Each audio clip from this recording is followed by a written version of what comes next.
लोक उजागर रामदूत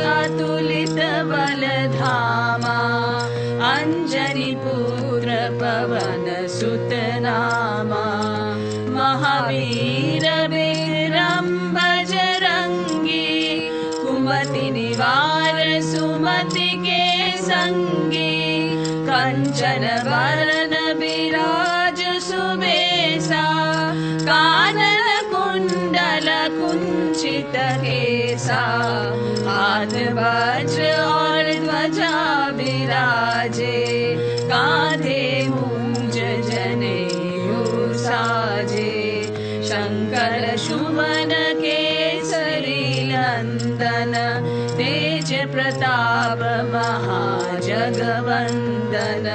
विद्यावान गुणी अति चातुर, राम काज करिबे को आतुर।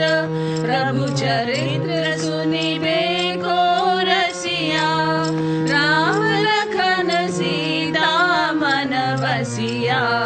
सूक्ष्म रूप धरि सियाहि दिखावा, विकट रूप धरि लंक जरावा।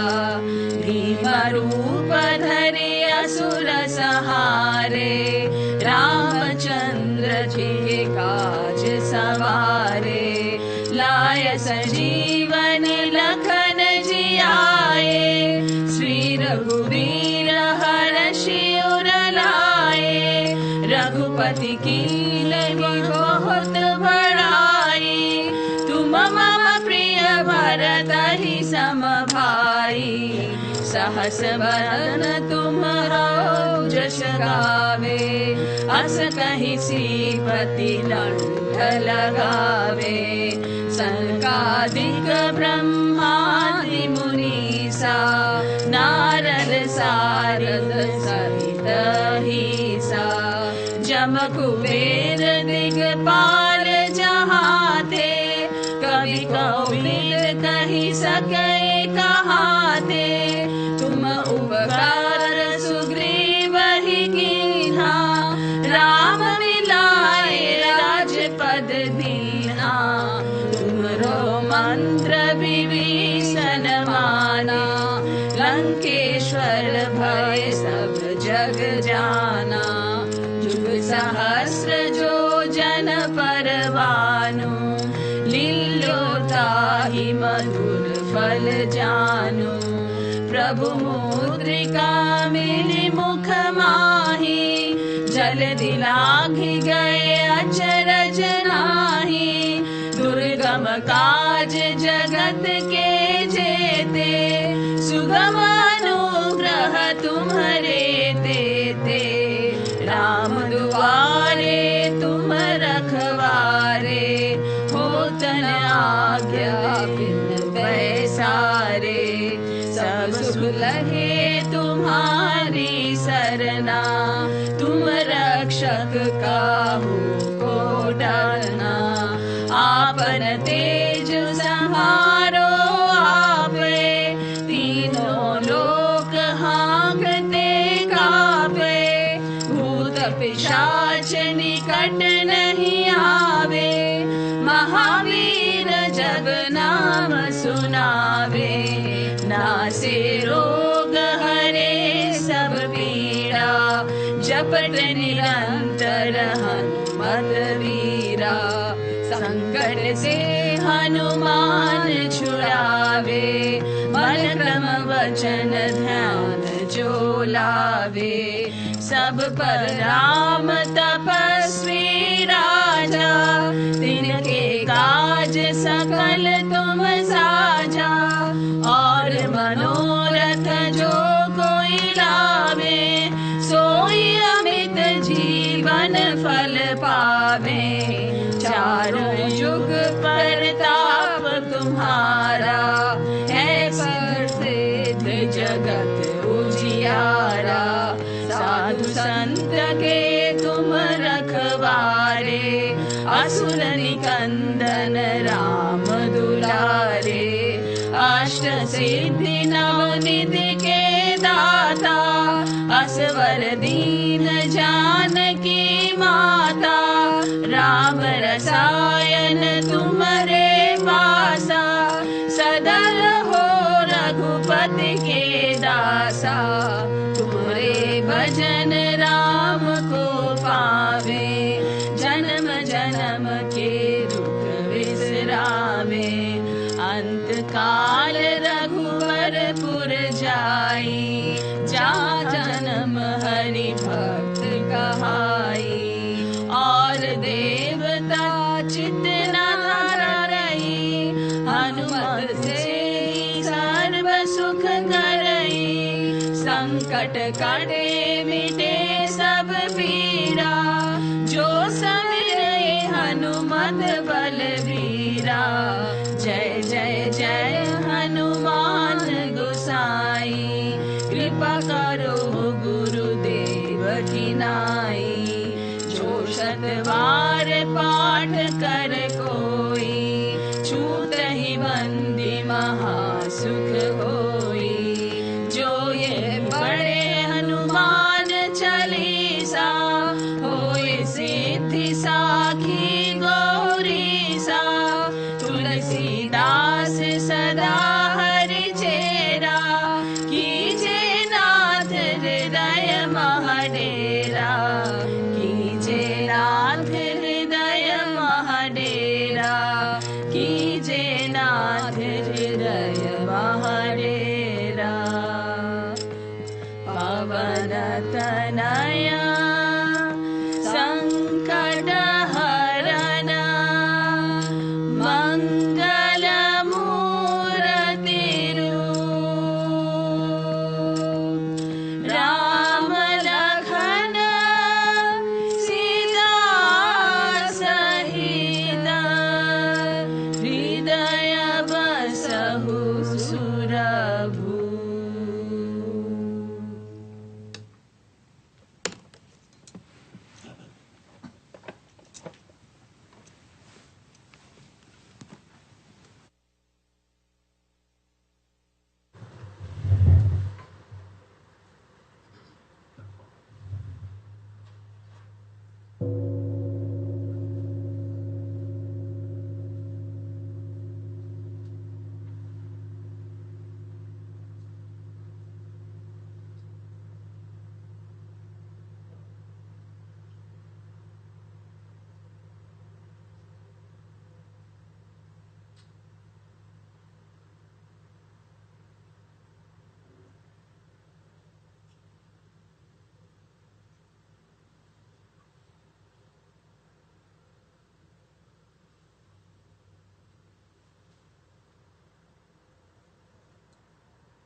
पृथिवी शान्तिरन्तरिक्षगं शान्तिर्द्यौ शान्तिर्दिशः शान्तिरवान्तर दिशा शान्तिरग्निः शान्तिर्वायुः शान्तिरादित्यः शान्तिश्चन्द्रमा शान्तिर्नक्षत्राणि शान्तिरापः शान्तिरोषधयः शान्तिर्वनस्पतयः शान्तिर्गौः शान्तिरजा शान्तिरश्वः शान्तिः पुरुषः शान्तिर्ब्रह्म शान्तिर्ब्राह्मणः शान्तिः शान्तिरेव शान्तिः शान्तिर्मे अस्तु शान्तिः.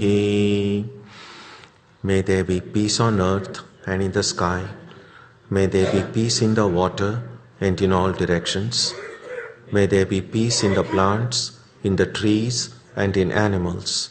May there be peace in the hearts of all beings. May there be peace in everyone and in everything.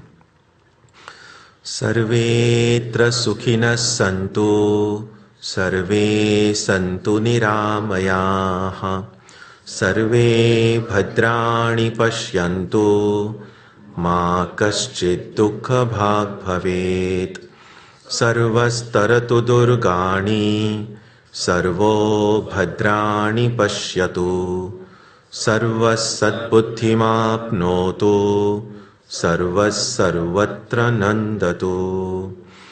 May all be happy and healthy. May all see what is good, and may no one experience misery. May all overcome their obstacles and acquire good tendencies. May people everywhere find joy and fulfillment.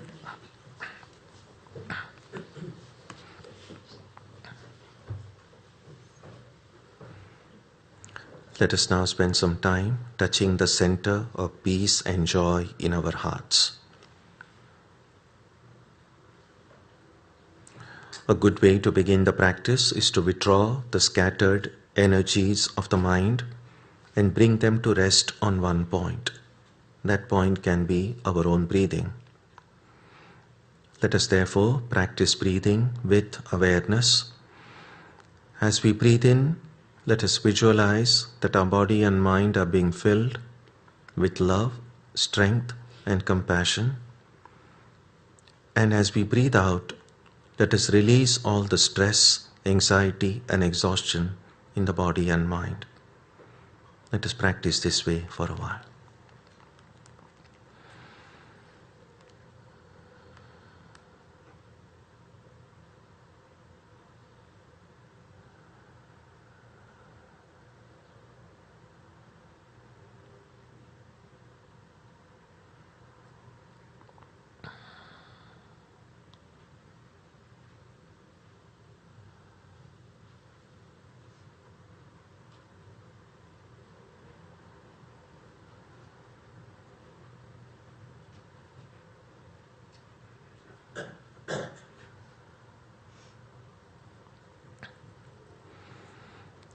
Let us now turn our attention to the region of our heart. Although God is present everywhere and in everyone, the divine presence can be felt most clearly in our own hearts. We can meditate in any way we have been taught. To remain focused, we can take the help of a short mental prayer or a mantra or a divine name. Let us now spend some time dwelling on the presence of God in our hearts.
Om Asatoma Satkamaya Tamasoma Jyotirgamaya Mrityorma Amritam Gamaya Aviravirmayeti Rudrayatte Dakshinam Mukham Tena Mam Pahi Nityam. May the Divine lead us from the unreal to the real, from darkness to light, from death to immortality. May the Divine Consciousness fill our hearts and protect us.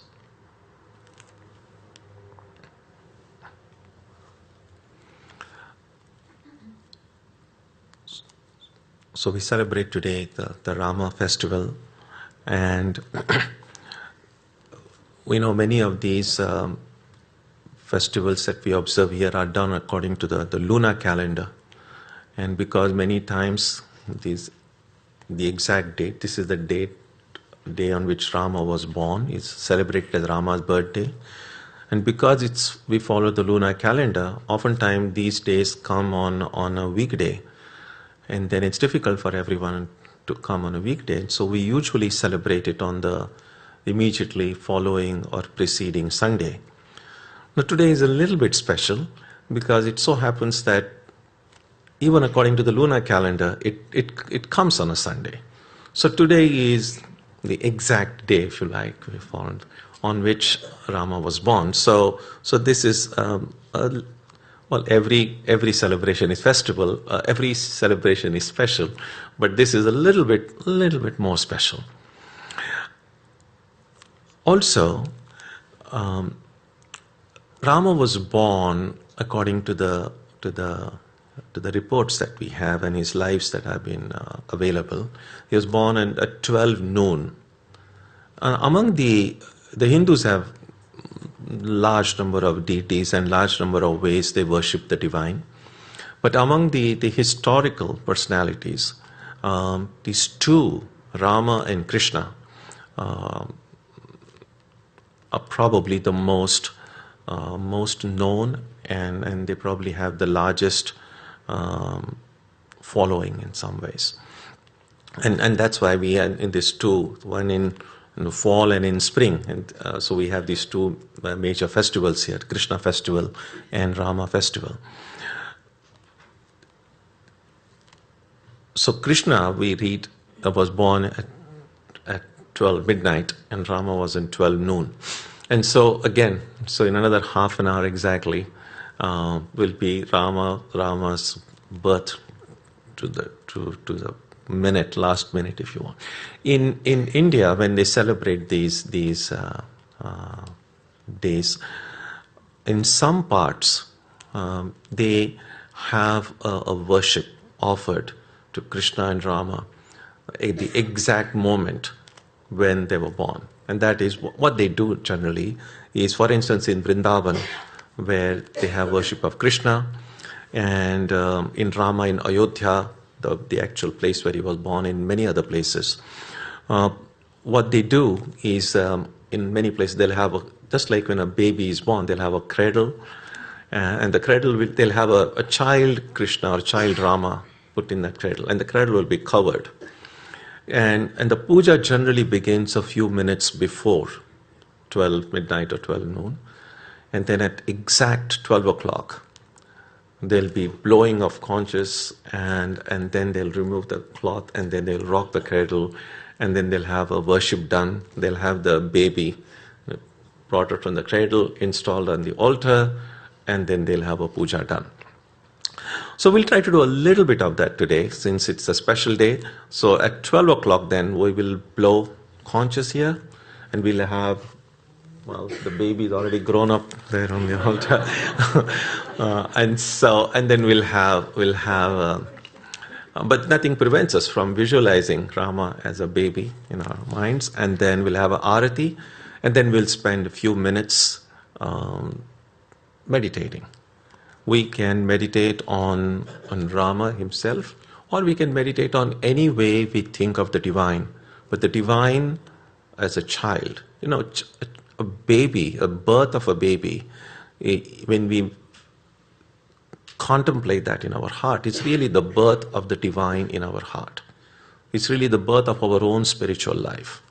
So whichever way you would like to visualize, the God is already present, but this is the way of renewing the presence of the divine in our heart. This is the way of reminding in ourselves that God is present in our heart. This is a way of rekindling that fire, that love for God in our heart. Because sometimes as we get busy with attending to the innumerable duties and responsibilities we have in our daily life, sometimes that flame of our spiritual life, that fire, that love, can sometimes get dimmed. And these periodic celebrations and festivals we have, besides the time to have good, delicious food, which we will have soon, but internally, these are opportunities for us to renew ourselves, opportunities for us to remind ourselves to get our priorities in life straight, so to speak. So that's what we will do.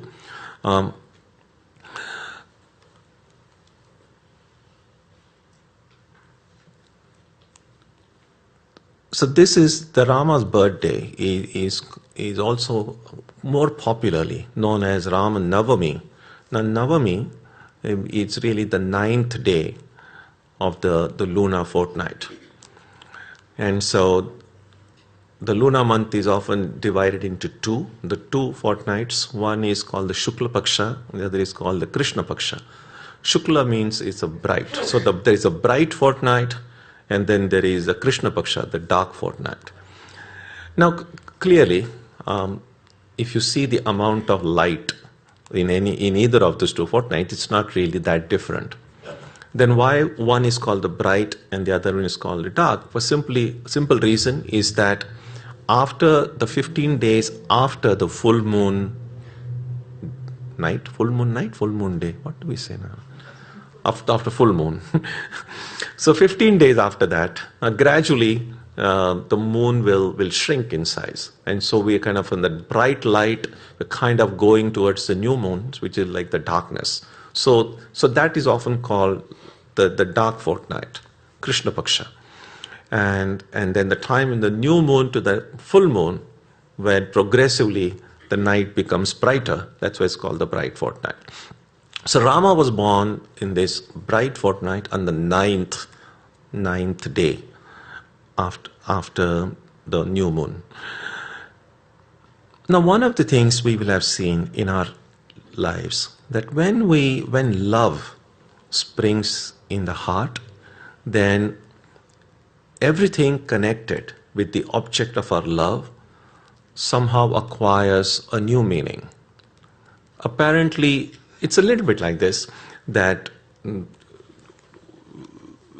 you go to a place, or when you go to a garden or a park, when there are lots of babies and a lot of children, well, we just see babies. But now, if the mother is present, the baby in the eye of the mother will always be a little bit different, a little bit special, even if there are 100 other babies around. So similarly, that's what love does, that it somehow makes the object of our love special. And things which might seem ordinary or commonplace to a general person, in the eyes of the lover, that same thing will appear very extraordinary. And that can happen with our special objects of our worship.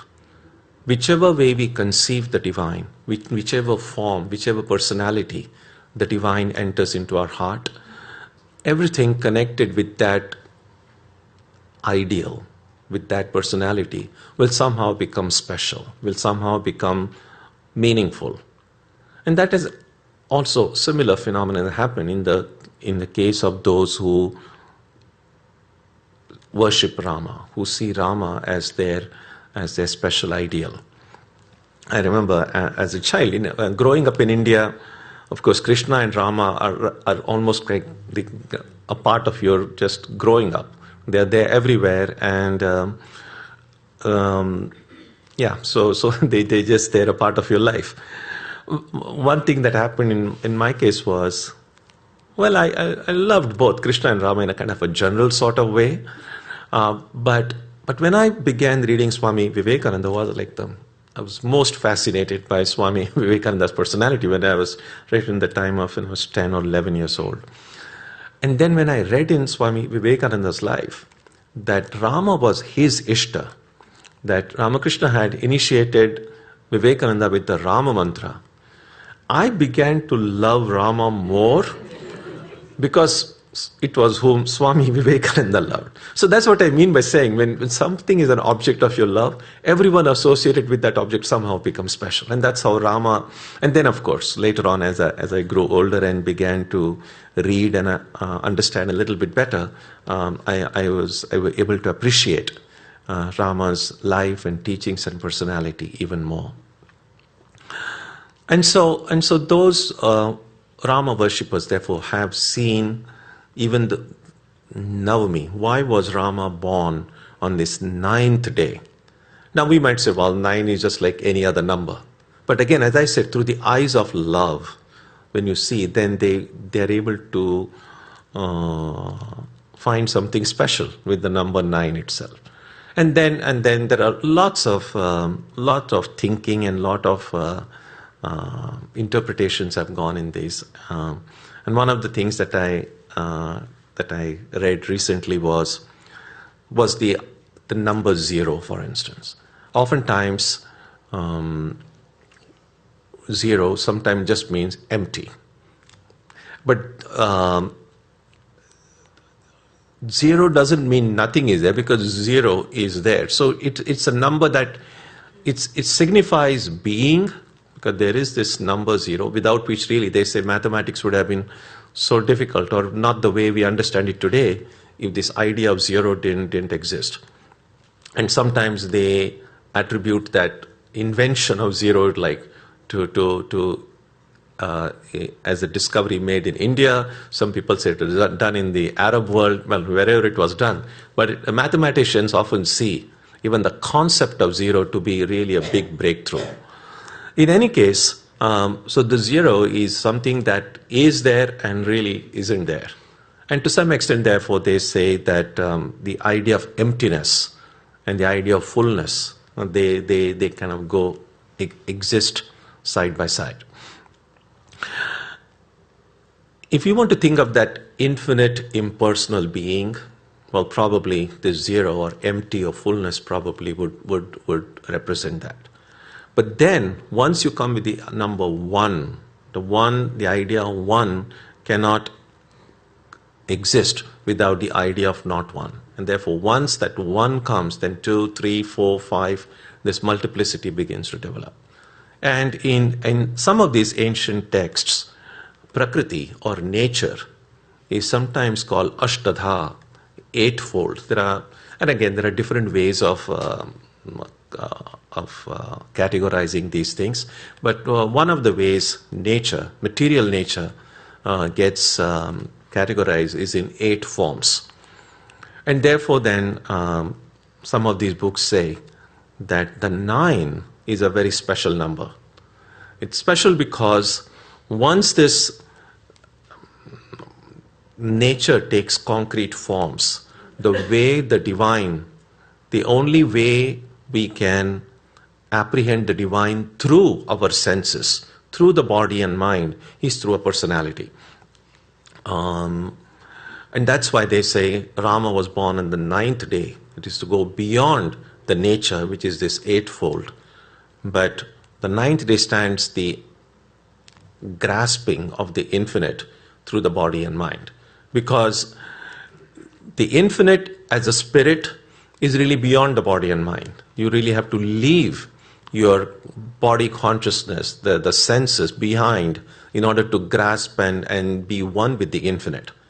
But even through the senses, the way we can get in touch with the divine is when we see or feel or grasp the divine, so to speak, in a form and with qualities. And that's how then Rama's personality becomes manifest on the 9th day. So that's one of the ways they've often, and then again where Rama was born in spring, the beginning of spring, and so on. So there are lots of reflection has gone in these thoughts.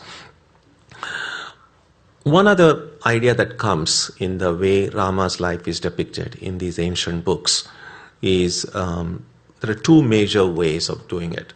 In the Valmiki's Ramayana, which is considered the oldest record of Rama's life, Rama is looked upon as, in Sanskrit, they call it Maryada Purushottam. Now, Purushottam, Uttama means the supreme, the greatest. Purusha is the human being. So, the greatest human being, and Maryada means limit. So, what is the limit, the limits of the ideal? How high the human ideal can be taken in its various different forms. And in the Rama's life, we see that all the relationships that we are familiar with in our own lives, as a spouse, as a son or a daughter, as a father or a mother. Now these, Rama is seen as how should an ideal father be? How should an ideal husband be? How would an ideal son be? An ideal in every respect. And therefore when we read Rama's life, we see the ideals which we can then compare, because in our own ways, every one of us, most of us, embody many of these relationships in our own lives, either as a son or a daughter, a husband or a wife, a father or a mother. And then Rama becomes an exemplar. We can see the different incidents in his life, how he dealt with them, and see if something similar, it may not be identical, obviously, he lived several thousand years ago, but something similar in our lives, and we can see what lessons we can acquire from studying and reflecting and meditating on Rama's life. And in some lives of Rama, written by Tulsidas, for instance, he refuses. Not that he understands, of course, the avatar, the idea of an incarnation, God coming down in a human form. Even when Tulsidas immerses himself in this personality of Rama, he never for a moment forgets that he is the supreme divine being.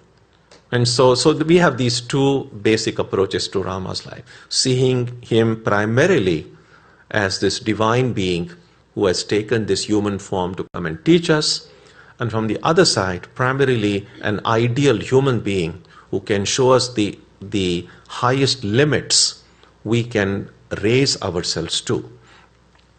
And as Swami Vivekananda mentioned, the avatar, the avatar is understood in the Vedantic tradition, is really the meeting point of the human and the divine. The threshold, so to speak, when it is not always possible to see whether this being is really a human being who has exalted himself or herself to that state of almost bordering on the divine, or really it's the divine who's out of compassion for humanity has descended. Well, avatar literally really means descending. The descent of the divine has descended in this plane of name and form, and taken this form in order to make the divine accessible to us. And it's that meeting point, that co-mingling of the human and the divine, that which all of these great incarnations, all of them whom we worship today as these great incarnations dwell.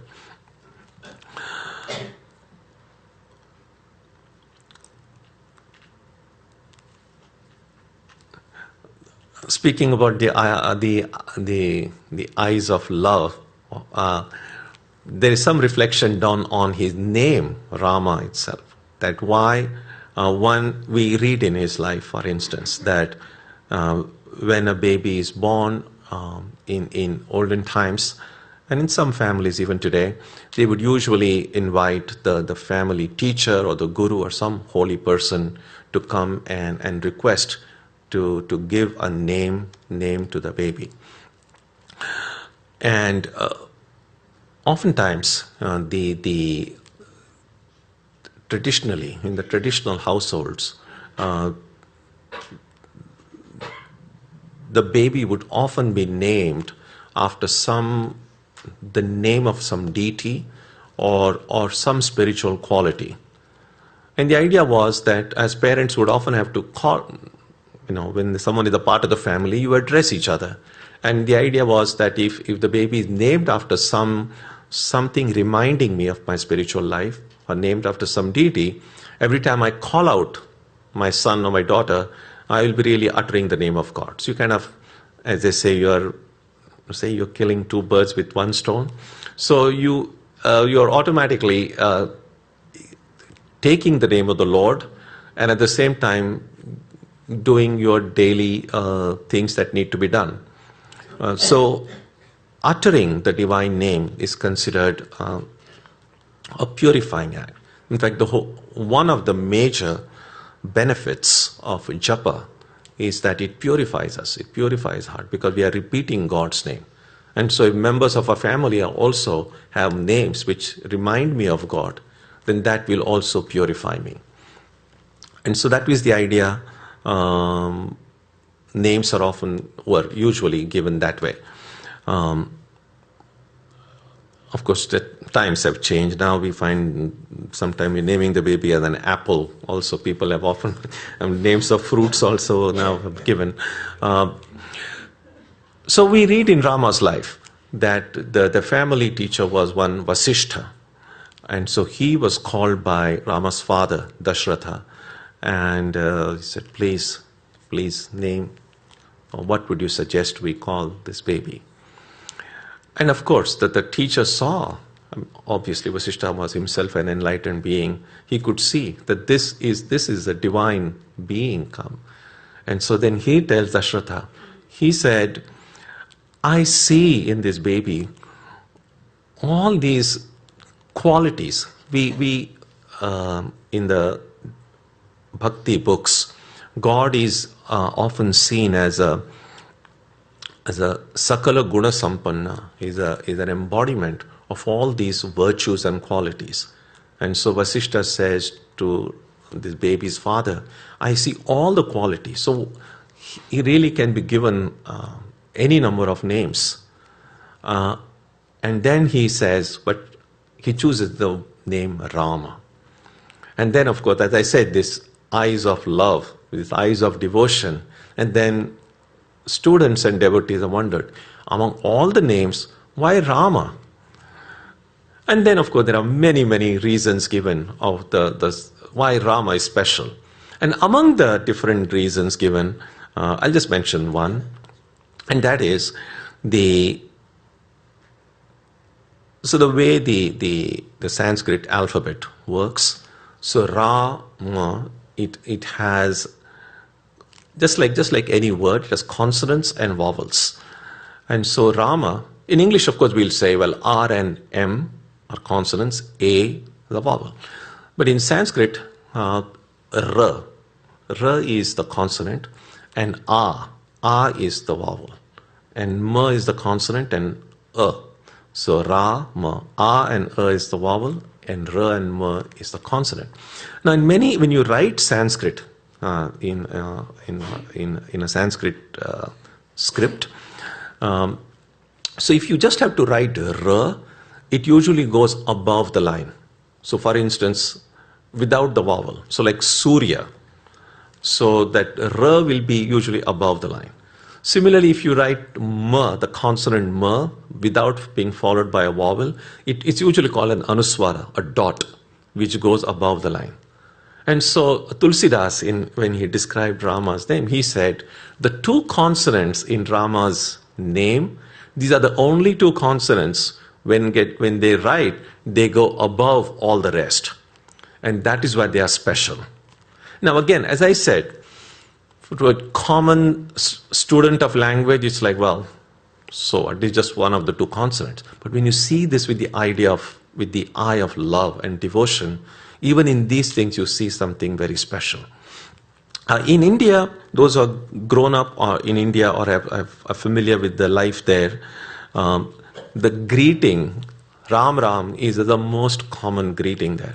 It's probably I don't think there's any other form of greeting between people which is more popular than Ram Ram. In fact, years ago, I remember when I was very young, I made a pilgrimage to many of the shrines in the Himalayas. And one of the shrines is to Shiva. It's in a place called Kedarnath.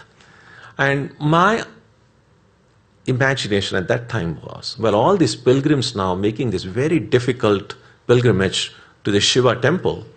And usually when pilgrims meet on the way, and even if they are total strangers, they just greet. There's a way of greeting, just like we greet each other, how are you, and good morning, and so on.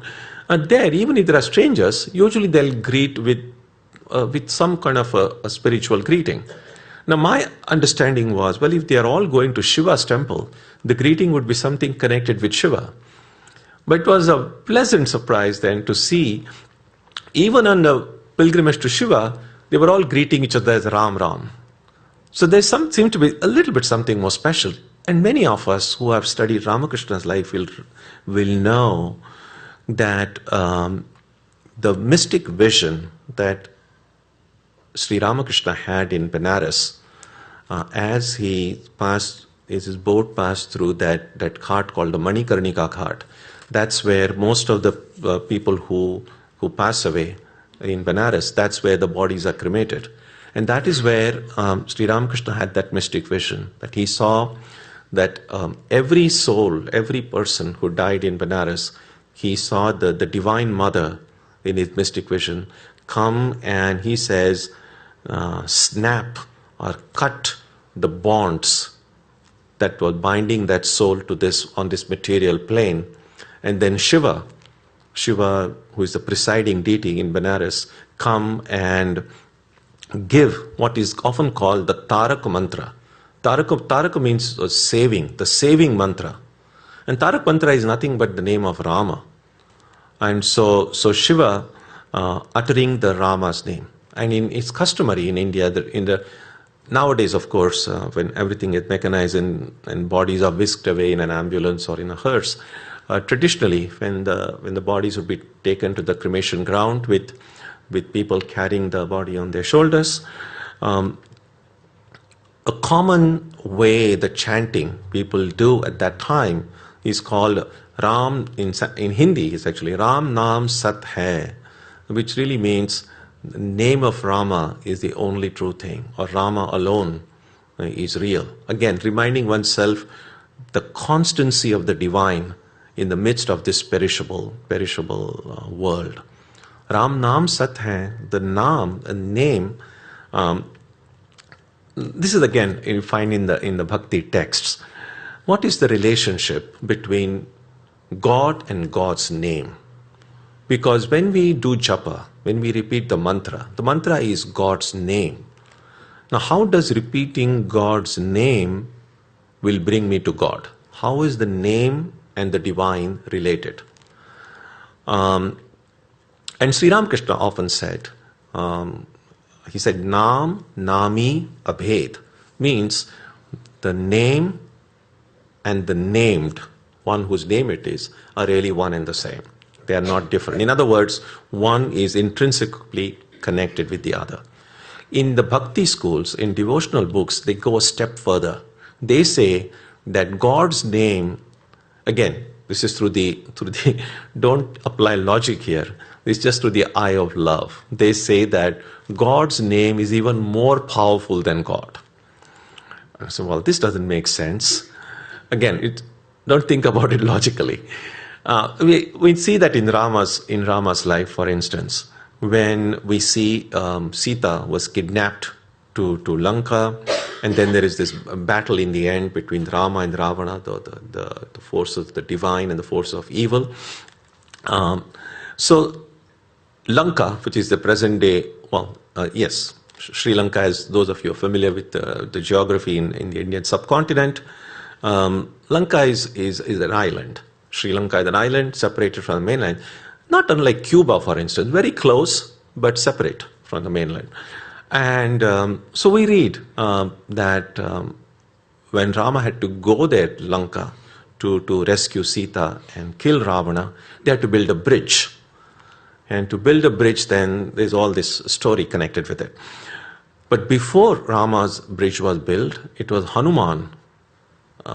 Actually, the hymn that we had in the beginning was this in honor of Hanuman. So Hanuman just leaps across that ocean, and all that he has is he just takes the name of Rama. He says, Jai Shri Ram. Those of you who have seen the TV version of it can see how dramatic it is. That he just uttering Rama's name, he's able to fly across and go there. Well, Rama himself had to build a bridge. Rama couldn't go.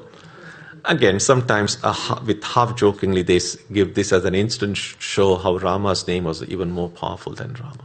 And then finally, one thought. We're just only 2 minutes away from 12 noon. The hymn that we had in the beginning, the one which Mahua and Chaya sang, it's called Hanuman Chalisa. 40 verses on Hanuman. Hanuman was is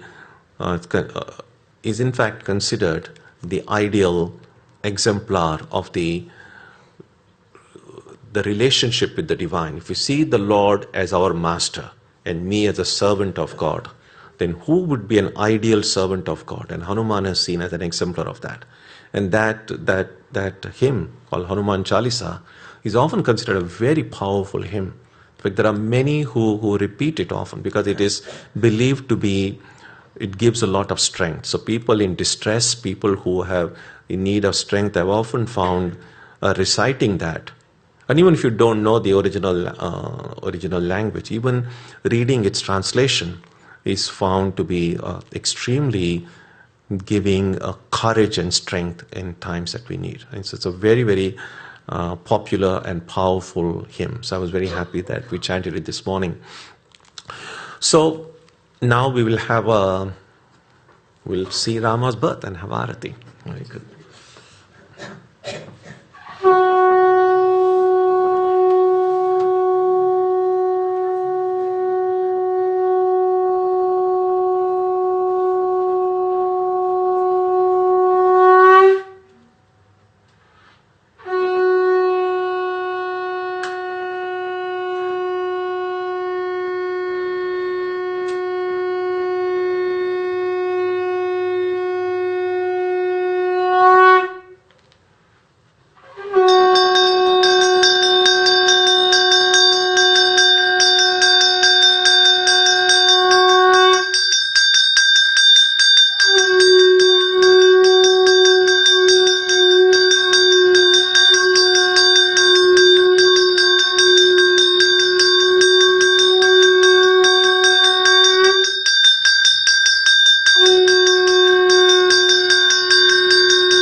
Shri Ramchandra ji की जय। जय श्री सीता माई की जय। जय श्री हनुमान की जय। जय भगवान श्री राम कृष्ण देव की जय। जय महामाई की जय। जय स्वामी जी महाराज जी की जय।